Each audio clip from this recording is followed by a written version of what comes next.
ning stuudiosse on saabunud Veiko ja Hanna, kes räägivad meile Noorkotka ja Kodutütarde organisatsioonidest. Tere õhtust! Tere! Tere! Miks te Noorkotkaks ja siis Kodutütreks hakkasite?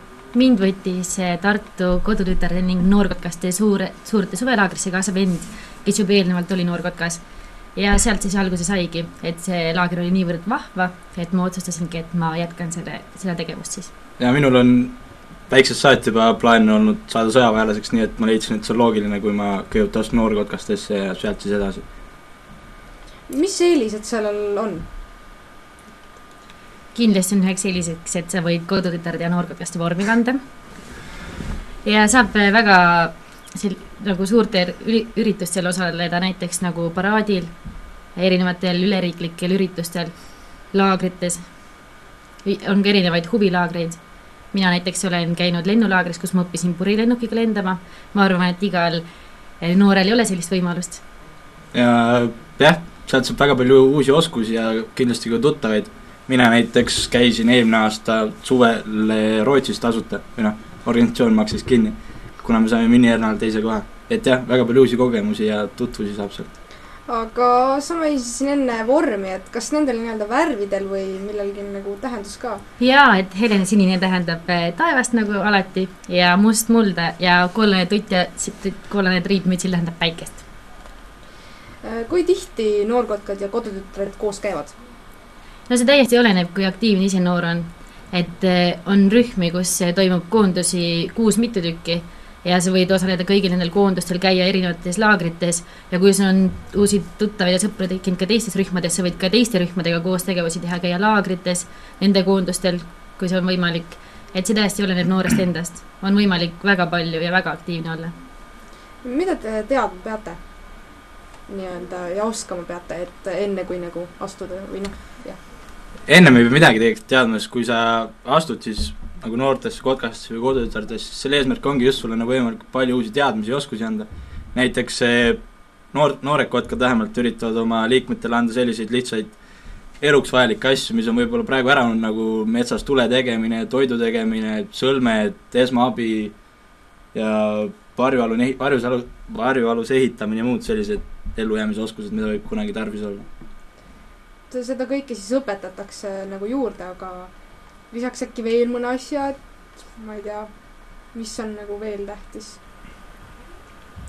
Põhitähtis on muidugi sellel ka, et õpetatakse ikkagi seda, et oma kodumaad armastama ja olema hea kodanik ja ka teiste vastu austust üles näitama ja üksteisest hoolima. Just sellist arvestamist ja hoolimist nagu teiste vastu.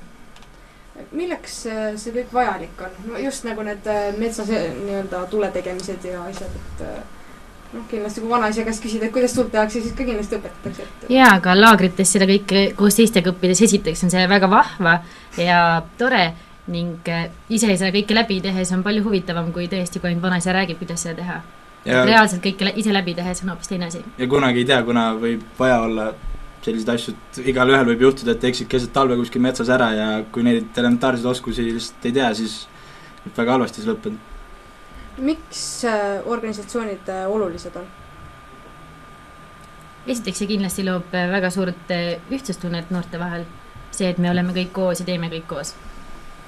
Jah. Ja see poiste puhul kindlasti, nagu me ennist maisin need oskusid ja see kindlasti valmistab ette ka ajateenistuseks, mis on meie riigis kohustuslik. Mille poolest erinevad organisatsioonid? Peale selle, et üks on siis tüdrukutele, teine poistele? Ega ta suuresti tegelikult ei erinegi, et põhimõtted ja kodukord on ülimalt sarnased. Kuidas ühineda saab?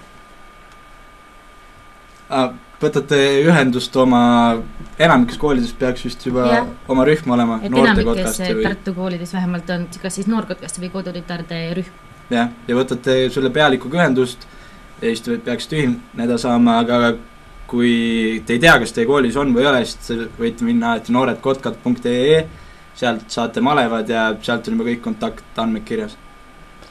Kas igaüks saab, et mingit kriteeriumi ei ole, et kui sa näiteks suitsetad, et siis ei saa või ma ei tea, midagi sellist, midagi samalaadset?